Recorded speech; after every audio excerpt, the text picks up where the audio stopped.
All right, everybody. So let's go ahead and get started here.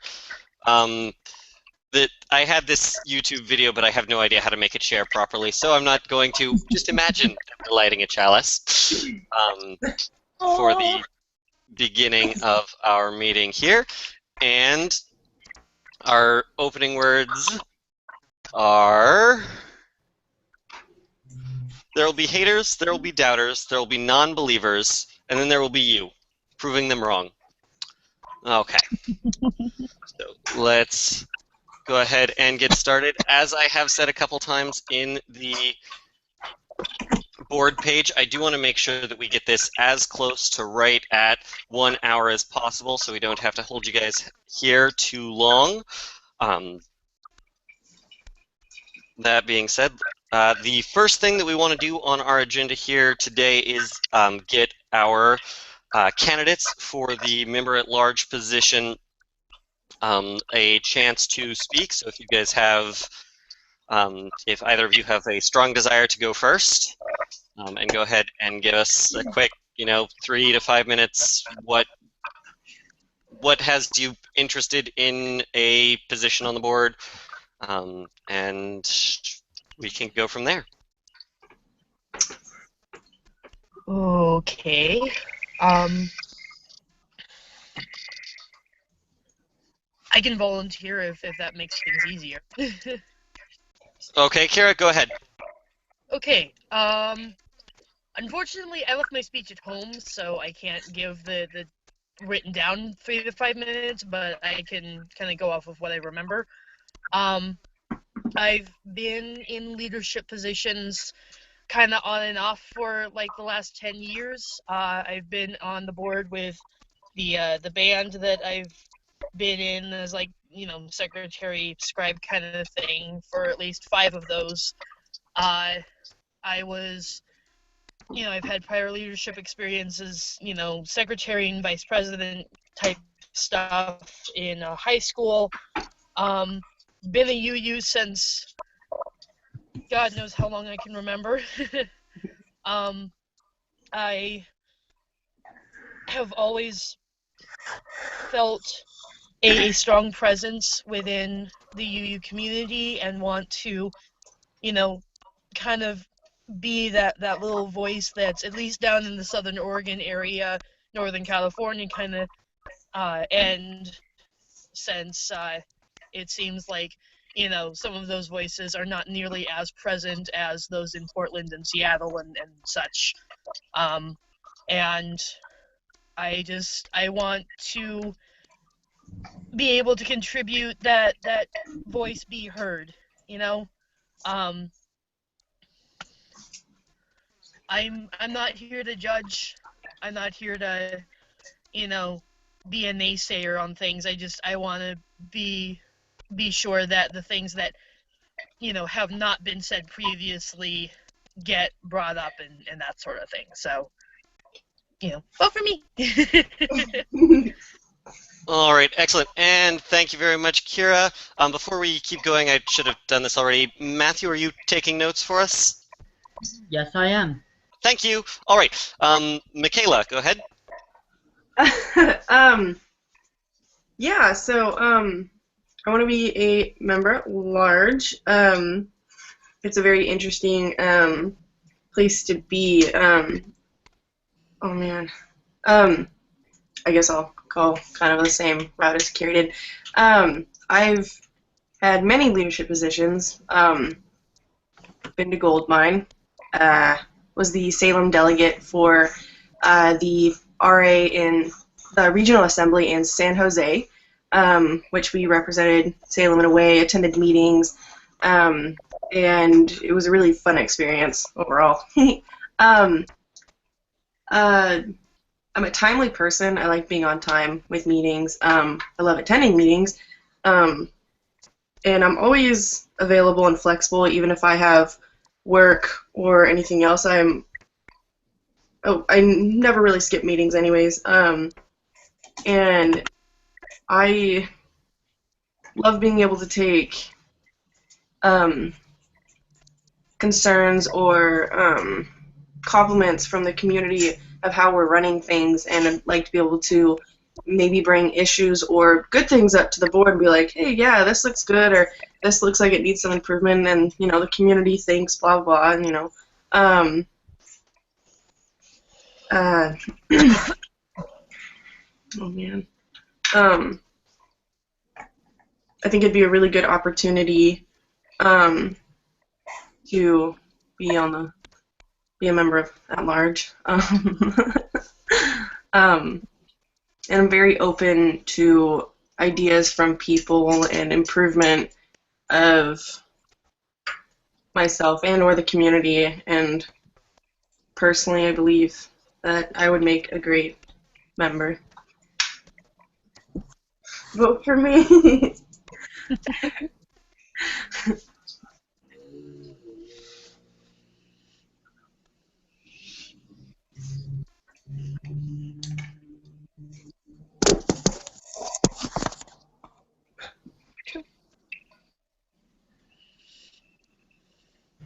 Yvonne, you're currently muted. Or something. Oh, all right. Hi. Sorry, I'm back. Okay, thank you, Michaela. Additionally, we have Jesse Nicola is a potential applicant here. Unfortunately, he's unable to attend this meeting because I want to say he's in Mexico. So he has sent us an email that I'll read in now.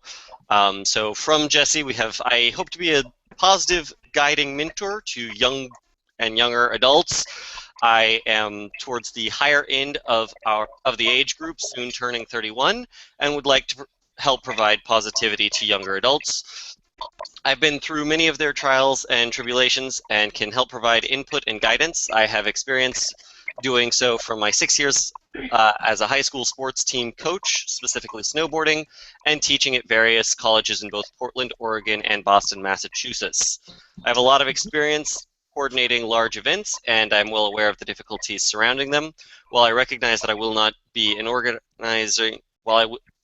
organizing cons inherently with this position, decisions of the board are surely made within a close proximity of understanding to the events we hold, the costs surrounding them, and many influencing factors.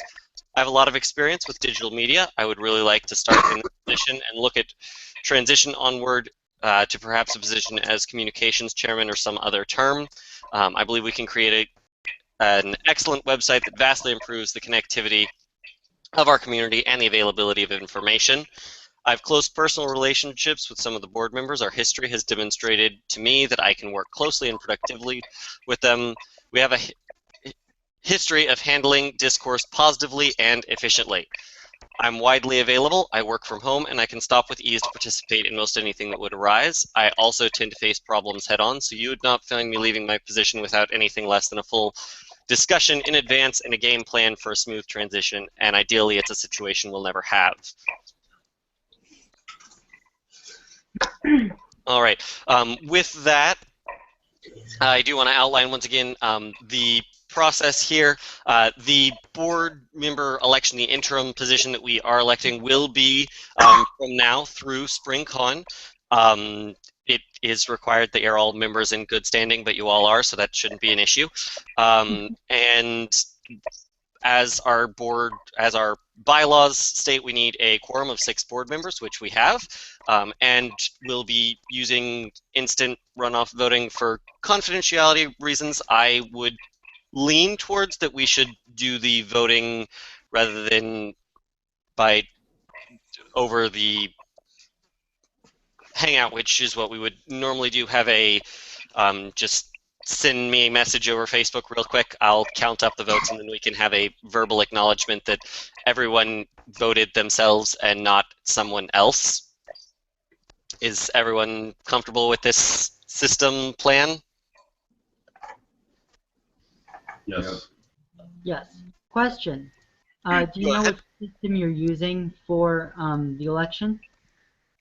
For the election, again, per the bylaws, we will be using the first past the post, or not, the alternative vote or instant runoff method. For simplicity, because these are going to come in not as paper ballots but as digital votes, I'd like to have everyone just submit their first candidate, and then anyone who's then the process after that is that if no candidate has the 2/3 majority, or 4 votes out of the 6 of us that are here, for those that are not aware, there is a bin on screen with Mark, is how I'm counting to 6. Just to clarify, have you heard of openstv.org? Maybe. I would check that website out. It would be a really easy, efficient way to get the election done.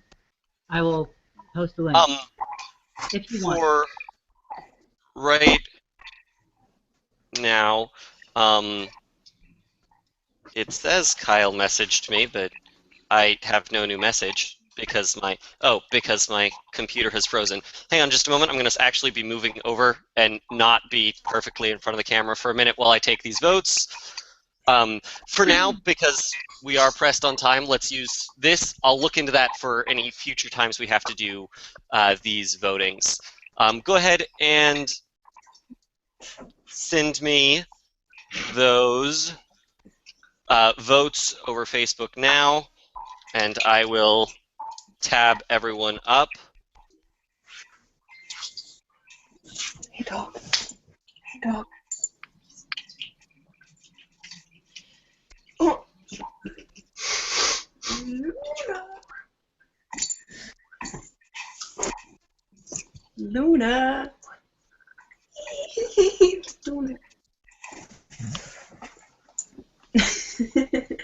Okay.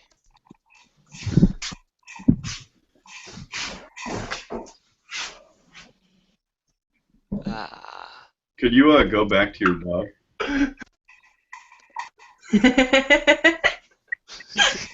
Okay. And just to clarify, I got Michaela's member at large. Kira, what position are you running for? Everyone's going for the member at large seat that we have currently available. Everyone is. Okay. We only have 1 seat currently open.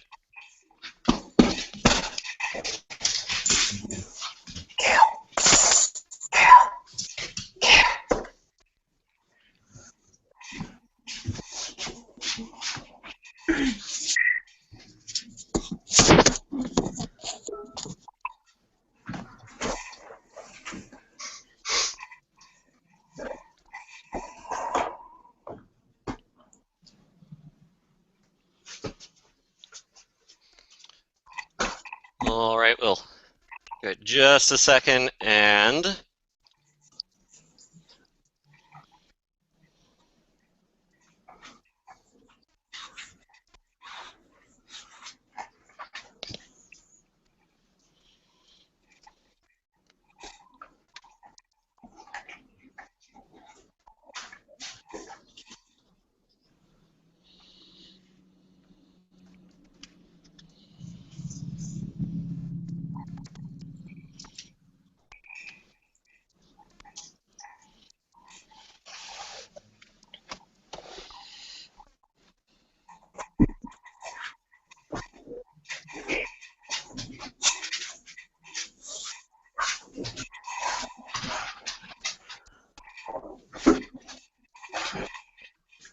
okay.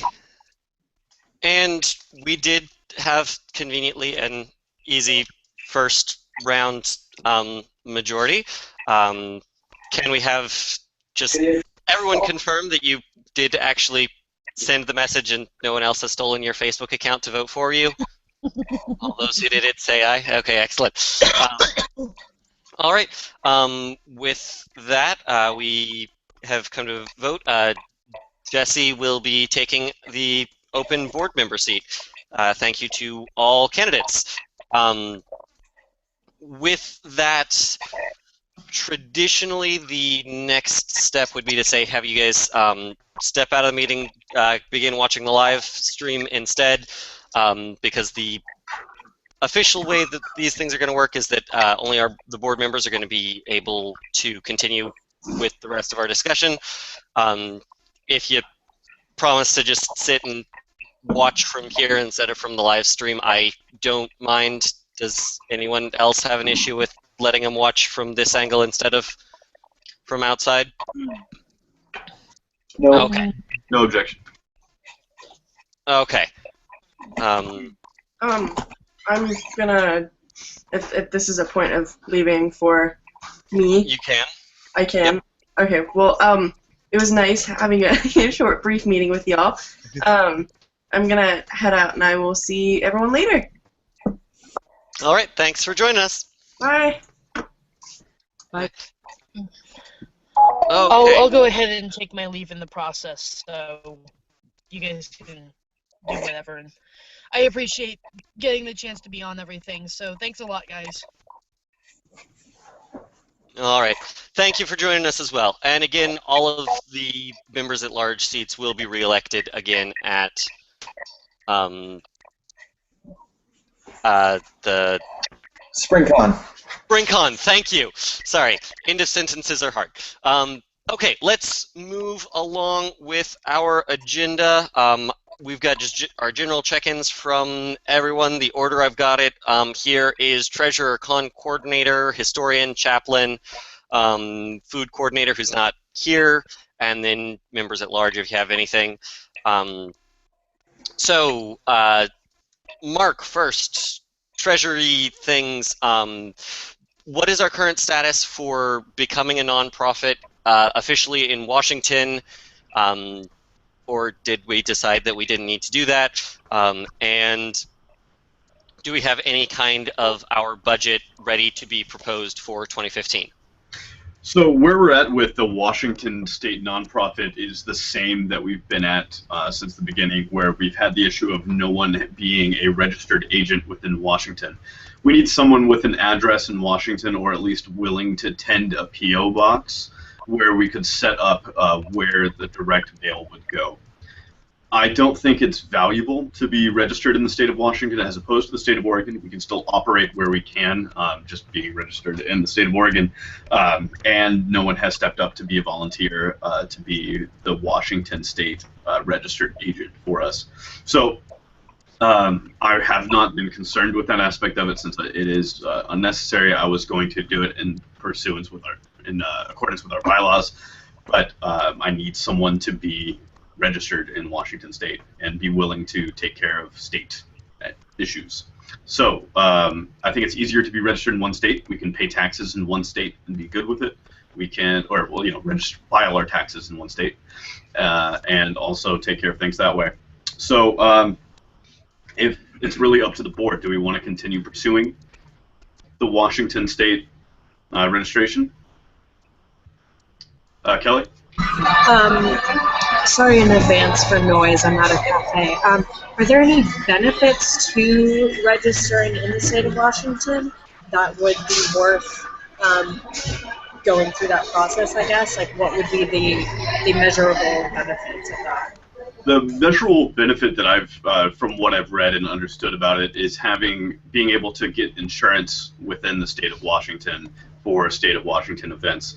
Right now, we don't have any insurance currently for any PNWUUYA event, so it's a moot point at this juncture. But if we ever did get to a point where we were purchasing insurance, that would be a part that would be something that we would want to look into further. And at that point, I'd be happy to reevaluate. But right now, there is no immediate benefit. Okay, I wanted to put out that if there were benefits to doing that, if we decide to do that, I would be happy to be a registered person or whatever in Washington with an address.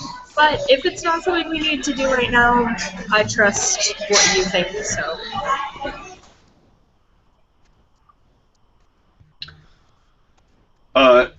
Anyone else have any comments about registering in the state of Washington? Any thoughts about whether or not we need to? How you feel about it? I'd just like to hear some of the thoughts quickly about it.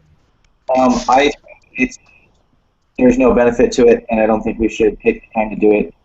Although I will say that the upcoming con, which I'll get to, is I think going to need insurance information. So it might be relevant in the future if we're at a place that needs insurance outside of, I guess in the past the churches have covered us. Yes, in the past we've had church insurance has been covering us.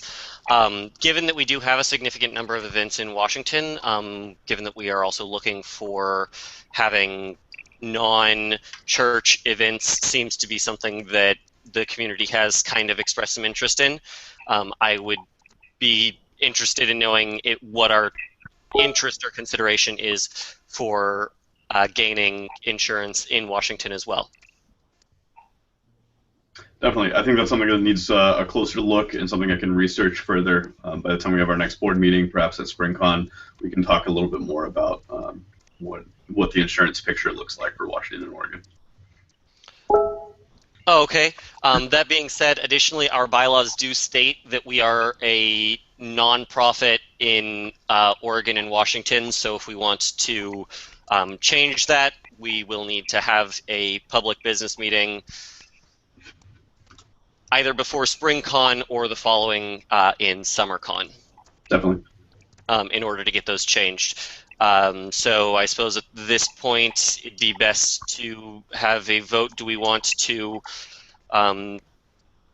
or first, are there any further questions? Okay, in that case, all those in favor of suspending our seeking of nonprofit status in Washington and following with a public meeting to change our bylaws to not require our status in Washington. Those in favor say aye. Aye. Aye. Aye. Those opposed? And any abstaining?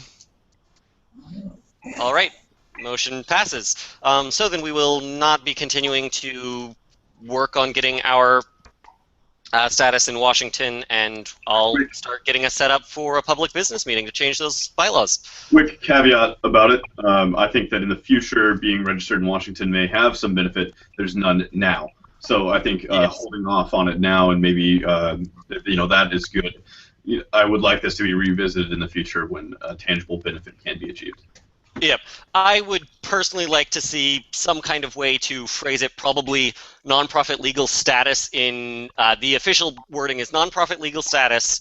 PNWUUYA is a Washington and Oregon nonprofit religious organization. I'd just add an or to that in Washington and or Oregon, giving us the option to choose one or both. Yeah, sure. We'll work with that in the future. As far as the budget moving forward, I know for the next con we don't have like a yearly budget. We do it by event, and right now by event we are this next event with. I think Kyle's going to be talking about this a little bit, I believe, about our next site. The cost is a little bit higher, $10 per person per night. So that we're adjusting our sliding scale to have a higher maximum and encouraging people that if they do have more to give, now would be the good time to do it since it is a different site.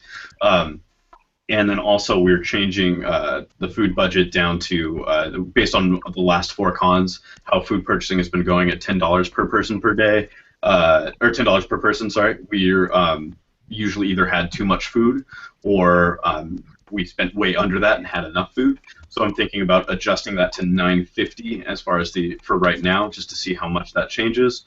And moving from there, that's how we're doing our budgeting. It's $9.50 per person for the con, for the food, as well as we're increasing that sliding scale maximum and encouraging people that if they can pay more, to pay more. Of course, it's still that sliding scale, and we'll have scholarships available. Any questions about those points?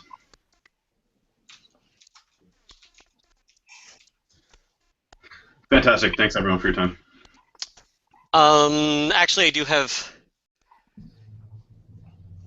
one question.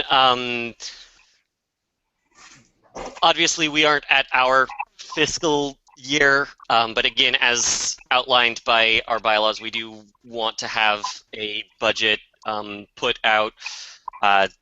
This year, we have not had that. Do you see that as being something that becomes a part of our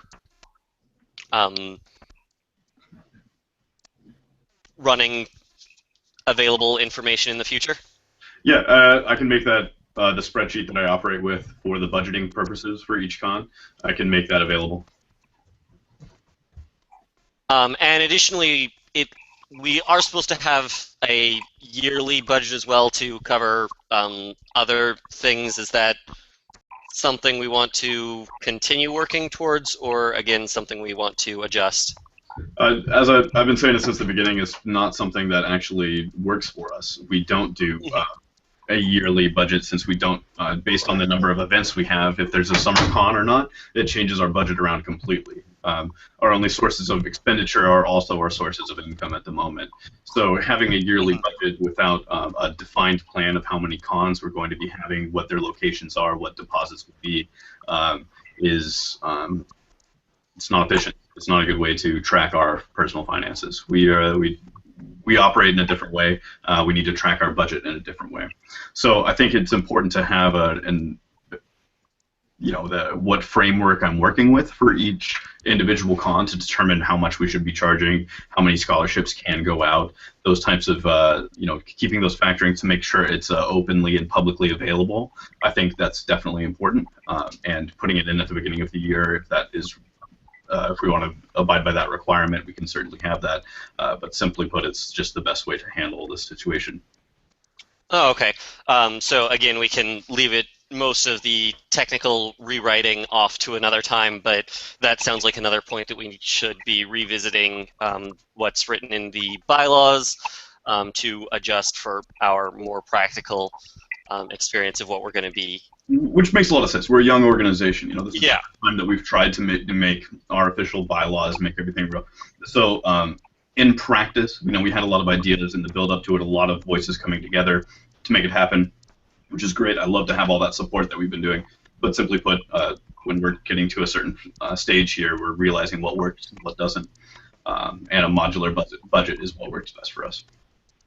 Yeah. We're going from on paper to in reality. Okay, Mark, do you have anything else that you'd like to add? Nope. Okay. Excellent. I believe that brings us up to Kyle. What we've got on the Spring Con and anything as far as updates with the Con Binder update, general stuff, if that's something that's currently being worked on. Okay, so I'll start with Spring Con. I'm going to be going up and getting a check from Mark to send to Camp Remote for Spring Con to be the first weekend of May. Camp Remote is in Southern Oregon, like west of Roseburg. As Mark mentioned, it's going to be about $10 per person per night.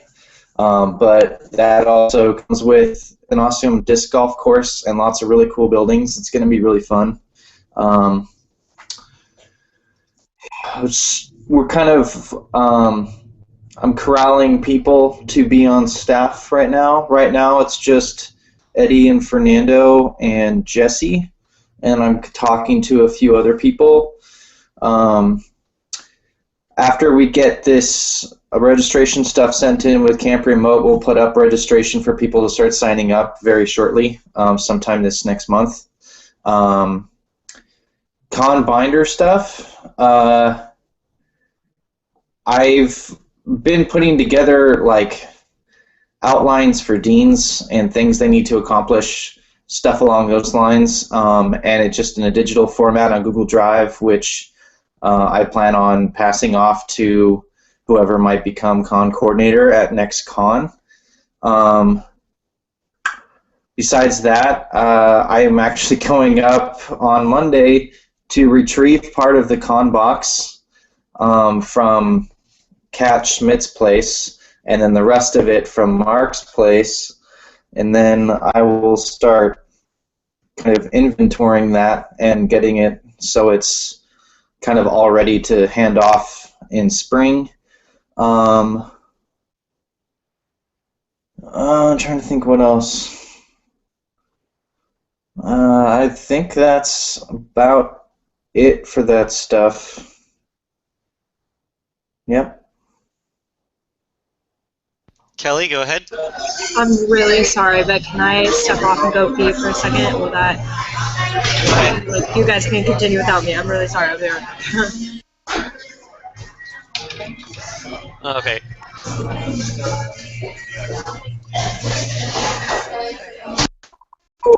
There we go. Okay. We'll unmute her when she comes back. Okay. Where that puts us, there was nothing else you had, Kyle. So our next slot is historian. Okay. Matt. Yeah. So the one thing that I have, besides just making sure everyone knows what goes on at these meetings, is I want to be participating with building the website in the future. For that, I need to talk with you, Mark, on the budgeting for getting the website set up, and I don't know what's happening there. So when do you think we'll be able to put together a budget so that we can get that working? Mark? You're muted, Mark. I'm sorry, I was distracted. Could you please repeat that? The one thing besides my normal duties that I am going to be participating with and probably working with Jesse on is the website which we want to put together. Yeah. Where are we with that? The website has been waiting on quite a few different things. We had originally Brian Smith was one of the people that was involved in wanting to get in touch with them. But currently we've been working on just kind of the bare bones of getting cons working and finding enough volunteers to make that happen. As far as what's happening on a budget standpoint for it, that's something that we can work in. I would need to discuss with you and Jesse. I think what we can start doing, if you are ready to take off with that, start getting meetings together. I know, especially since Jesse's looking to be more involved with PNWUUYA and with his recent election as a member at large, we can go ahead and get that started, and having kind of a subcommittee there to get communications and the website up. So Jesse has a lot of experience with web development, and he would know a little bit more about what the pricing elements would look like and where to go to find that. So I think we should start doing something as far involved with a subcommittee to get that going. Does that sound like a good idea to you? That sounds perfect. I'm ready to go when you are, and yeah, I could start today. After the meeting, I'm gonna go be with my friend because he's in town today. Yeah, definitely. But maybe next weekend. Next weekend would be ideal for setting up a meeting between the three of us to start working on the website and getting it running. Yeah, definitely. We got a lot of project plan to work on there, but we can start having that conversation. I'm trying to remember what's happening next weekend. I believe I'm. Anyway, we'll talk more. I think that officially we can call that subcommittee formed, and we'll start getting meetings going on that and reporting back to the board. Aren't you going to see Brian Posehn on next weekend? I forgot about that. Maybe, or it might be. There's something else. Anyway, point is subcommittee formed. We'll figure it out. Awesome, excellent. That's something I would also be interested in participating in, not as a board member, but just as a person that does things. But anyway, so moving along there, unless, Matthew, did you have anything else to add on the website or anything else front that we're doing? For me, with my role, that is really the only thing that I'm looking at in the future. Okay, excellent. Kelly, do we have a timeline for chaplaincy training, chaplaincy manual certification, and can we just go ahead and do the official appointment of Tommy to the committee as well now, since we're here? Yes. Can we do the official appointment of Tommy to the committee? Tommy McNaughton. For anyone who might not know, the chaplaincy committee has decided that we wanted him and his input on board with us, unless any board members have objections. For the record, we're working on that. I, with my appointment as chair of the board, resigned from the chaplaincy committee, so they went down by a person. But anyway, so all those in favor of yes, we like this, say aye. Opposed? Aye. Opposed? Anyone? No? Excellent. And abstaining? Excellent. Carries. Everything else? Okay, so one more thing about membership of the committee. We just had a meeting recently, and Cutter informed us that regrettably he is stepping down. His life has kind of taken him to Texas right now, where he has been for the last about 8 months. He's going to be going to school in Nebraska, and he has offered his continual input and support in whatever way he can, but with his life circumstances being somewhat detached from the community, he felt that it was appropriate he not be making decisions on behalf of the community. So he asked me all to let you know about that. We had a good talk with him, and he's still going to support us however he can. So at some point we might be appointing another member to the chaplaincy committee, but that's something that we will discuss. We just found out about Cutter recently, so to put that out there. In terms of timelines for the chaplaincy training, chaplaincy manual, and chaplaincy curriculum, certification, too many C words. For the certification, we have a list of people who have expressed that they have already been trained, whether it's in a UU training or something that they think is equivalent. With those people who have said they have already been trained in some way, we are going to divide the list up between the 3 of us now, and we will individually meet with, a chunk of those people, go through the rubric that was designed, and evaluation process, and then for each person, come back as a group and say, okay, I, Kelly, met via Skype with Joe Bob and went through, kind of role play, rubric, all this stuff. Do we as a group think that they are certified? So that's our plan for the certification of those who have already had some form of training. For those who have not had training, obviously we are designing a training that they can go through, and of course at the end of the training we will then still be certifying those people, because not everyone who goes through a training is still fit to be an active chaplain in a community. Whew, sorry. Okay. In terms of developing the chaplaincy curriculum, we've made an outline of what we would like to see in the chaplaincy training curriculum. We're going to divide that into sections between the 3 of us for the time being, based on kind of what sections we are most passionate about, what we want to work on. In the next 4 weeks, we will have a communal document that the 3 of us will be writing our own sections, but in a communal document where we can all contribute and input. In 4 to 5 weeks, we'll have a meeting with the chaplaincy committee to go over the rough draft of the curriculum, amend it, edit it, tweak it, add, subtract, whatever. And our hope is that in about 6 to 7 weeks, we can have kind of a final draft, just kind of be going over that, and in 8 weeks present it to the board, present a chaplaincy training curriculum to the board. Once the training curriculum itself is complete, is when we will put together a task force of us, as well as probably some other people not on the chaplaincy committee, to start setting up the chaplaincy training, which in a way is kind of like a mini con. It's going to be like probably a 2-day event at a site. We'll need a budget, we'll need food, we'll need all that kind of stuff. So that is something that we believe to be a bit bigger than the 3 of us. So that's when we'll put together a task force to start putting together a training, which we hope to do by summer. We had a lot of talk about whether or not we wanted to try for spring or summer, and we decided that for us, the most important thing is developing a good quality training curriculum. We all expressed kind of not being pleased with the past curriculum and having a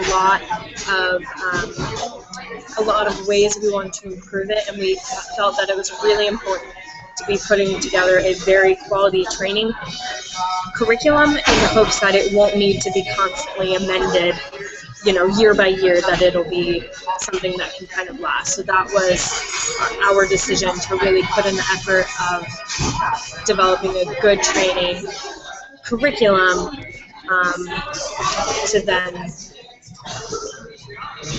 I lost my train of thought. I was doing so well, but I think that's the brunt of my list. So to finish that out, it sounded like you were shooting towards ending that as saying that that the target was for summer.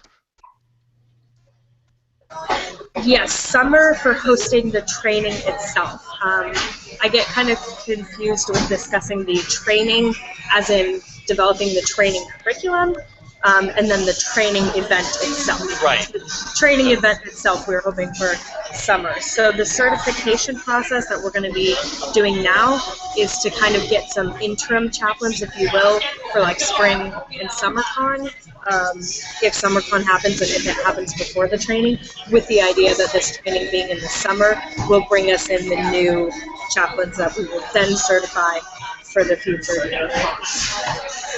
Oh, okay.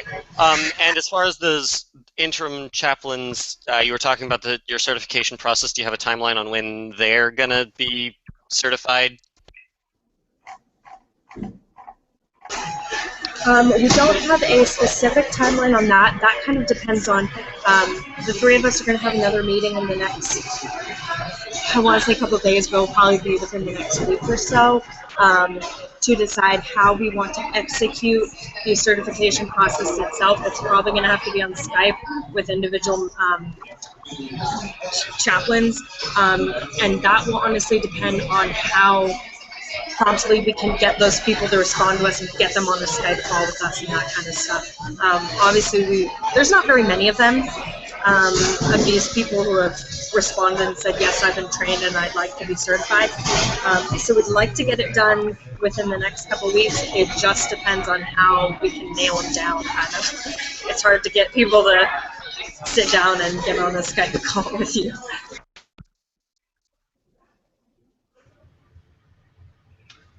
So one thing I wanted to ask about, as far as the training documents, or sorry, the curriculum and getting it set up to present to the board. One thing, when that is all ready, can we, Yvonne, work to get that on the PNWUUYA? Yeah, I know you have access to the PNWUUYA Google Drive. As far as working with getting the training and everything put up onto the PNWUUYA, we definitely can get the curriculum put in there. Kelly, do you want to have that certification rubric put, well, firstly, by the curriculum, Mark, do you mean want to put that in there so that it's publicly available, or just so that we have a central record of it? The board has a central record. Okay, so then we can get that, and I want to say that are you guys still working off of the rubric that I have access to put onto the Google Drive as well? Yes, so the rubric we're going off of is one that the one that you still have access to, I believe, on Google Drive.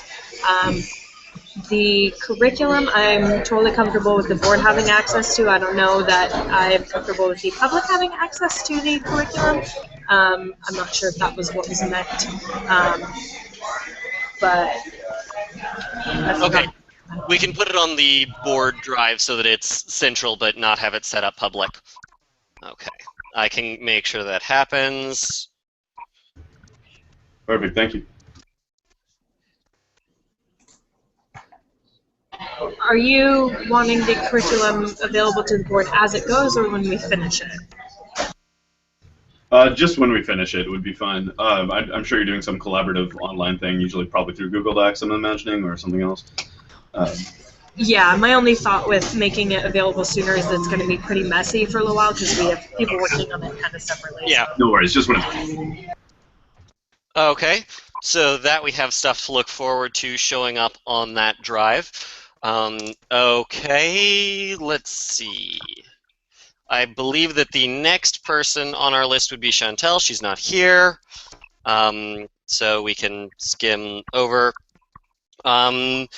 Members at large, so Ben, you're the only one that's actually with us. Do you have any specific projects or things that you're working on, or general things you'd like to bring to our attention? Oh, really? I've just been kind of keeping tabs on what y'all have been doing. It's I don't really have anything to add, honestly. Okay, excellent.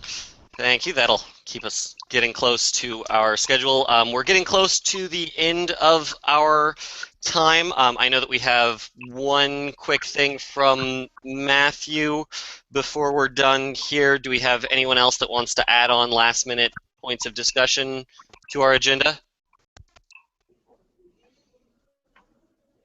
Okay, Matthew, you want to go ahead with your thing? Okay, so as we are all aware, Galen has left the board, and I was talking with Yvonne in private a couple weeks ago about we need to have a very clear drug policy on what happens when there are illegal drugs going on at con, because there's a huge legal liability, etc., that we need to have a process so that we can take care of these issues as they come up in an organized manner. I have started a Google Drive document, which is in the group chat on the right, and that is a very rough draft there, and you guys are all welcome to start editing it and making it as good as possible.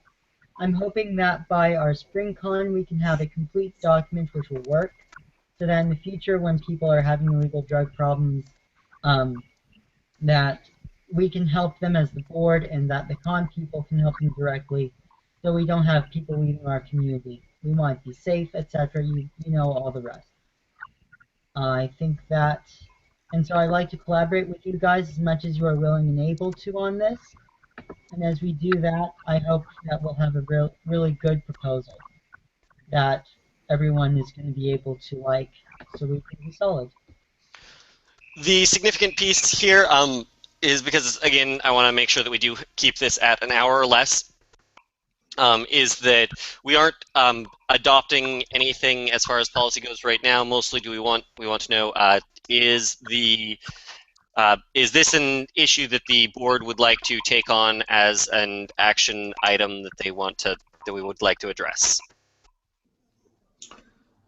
I think there's already a really good system set up with the CAG, the Community Arbitration Group thing, for handling whatever issues might come up, like at con and different events.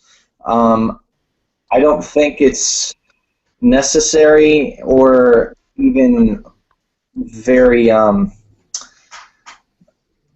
don't think it'll be necessarily very helpful to have any.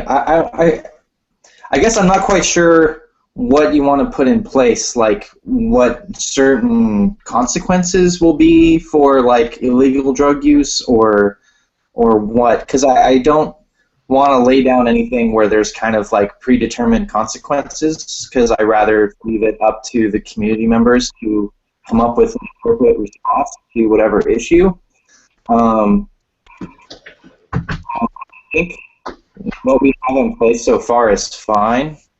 As far as like the way that the rules and covenant have been explained up to this point at cons with that kind of stuff. So yeah, my general feeling is it's not really necessary. The position that I'm looking at on this is, I agree with you, Kyle, that we do have policies in place that seem like the policies are in the right direction. The issue is almost not so much as that we need to write new policy as figure out new execution, because it obviously is still an issue that is coming up. I mean, as has been mentioned, Galen has very publicly made his statements on Facebook regarding his take on this. I've had other people mention that we have this. Galen is not the first community member that has left due to various drug issues. Others have been much quieter about their disappearance, so it has gone under the radar. But we have been slowly kind of pushing people out the edges on both ends of the spectrum. I've had people say that Can I stop you for one moment, Avant? Go ahead. I think one thing about respecting anonymity of people, especially on a broadcast, is probably for the best. Yep. Yep. Okay. I on the actual topic of what Matthew was talking about though in the rough draft of whatever the thing that he was writing there. I think that when you start saying that people's first responsibility is to go tell on people, that's a moral thing. That's not. I don't think that should be a requirement ever for. Like, you shouldn't ever have to be required unless it's like actually harming somebody's like well-being. Like, I don't think that there's any, and I mean like immediate well-being, not eventual well-being or moral well-being as far as you think it is. But I don't, because then you're just gonna run into a witch hunt, as other people have put it in the past. And I don't think that it's entirely necessary that we go around trying to bust people for whatever they're trying to do. Because there are some people that, like, you know, shit is hard and whatnot, and they are able to deal with their issues in a very quiet, non-interested way that doesn't bother anybody else at con.